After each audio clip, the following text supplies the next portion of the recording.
Happy Women's Day, Happy Women's Week.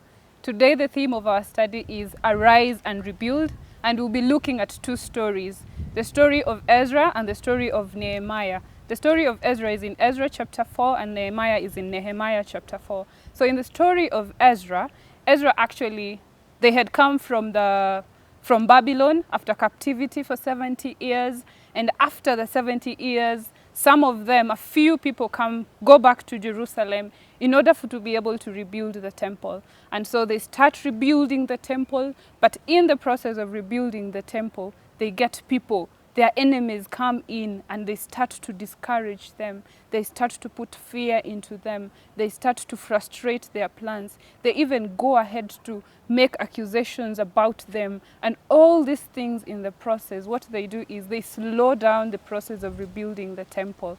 And also, so through this, they had planned that the temple would be probably built in a particular time, but it even makes the process longer and longer and longer. The people get frustrated, the people are full of fear, and nothing is proceeding.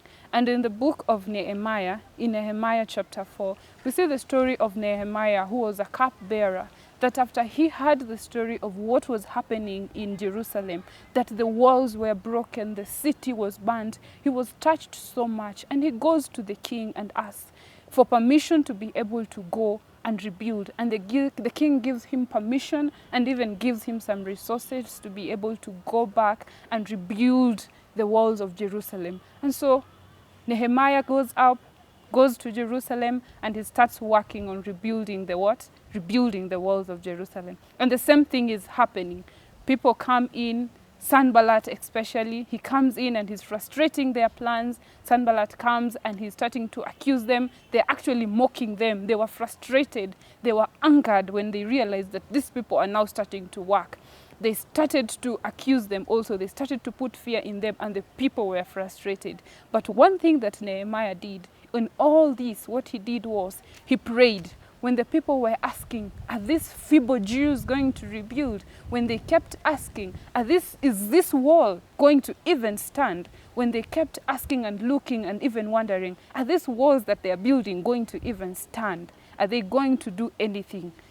Realizing that they had a mentality of what God had done, that he had broken them, that he had even sent them to captivity. But one thing they didn't know, that the time was done, that God was actually showing favor to them, that God was being gracious to them, that he had given now another opportunity for them to come and rebuild, an opportunity for them to come and revive what was lost, an opportunity for them to arise and actually rebuild. So Nehemiah and the people, what they did was they prayed, and they prayed so much, and they prayed, and when they prayed, they got the courage and they stood. They faced the challenges that they had. They faced all the enemies. They faced all the weapons that their adversaries sent to them. And they also stood on the promises of God. They remembered that God had said that after the 70 years, they would come back and they would rebuild these broken walls. They would rebuild the altar and the temple that was broken. And that is what they held on to. So today, as we look at this, I want to look at the young women and the older women. After the COVID situation, a lot has happened. We have been broken, not just physically, we have also been broken spiritually. A lot has happened in our lives. A lot of things have been put in a standstill. Most of our relationships have been broken. Spiritually, we have become stagnant.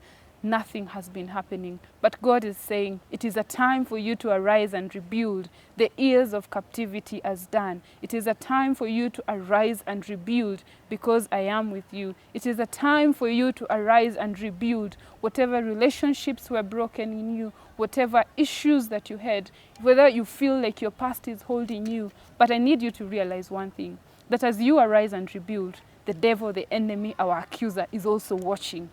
He is the one who accuses us before God day and night. And what he's doing, he's arising also to frustrate your plans. He's arising also to discourage you. He's arising also to frustrate you. He's arising to accuse you. He's arising and he's angry. He is bitter.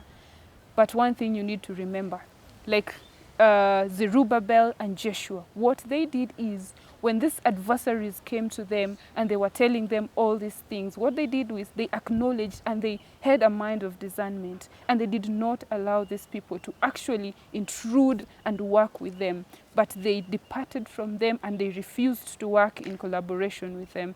So I pray and I plead with you as you work and as you rebuild, that actually you would realize that the devil is at work, and that you would submit yourself to God. You would trust in the Lord with all your heart, that the Lord would be your strength, that the Lord will actually encourage you and remind you that He is your high priest, He is your advocate, and He stands day in, day out to actually plead for you. He promises that He's going before you and He's going with you. So nothing will actually discourage you, nothing will attack you. It might not take as much time or as little time as you expected, but I promise you and I assure you, you are going to arise and you're going to rebuild in the name of Jesus. Have a blessed week, and once again, happy Women's Day.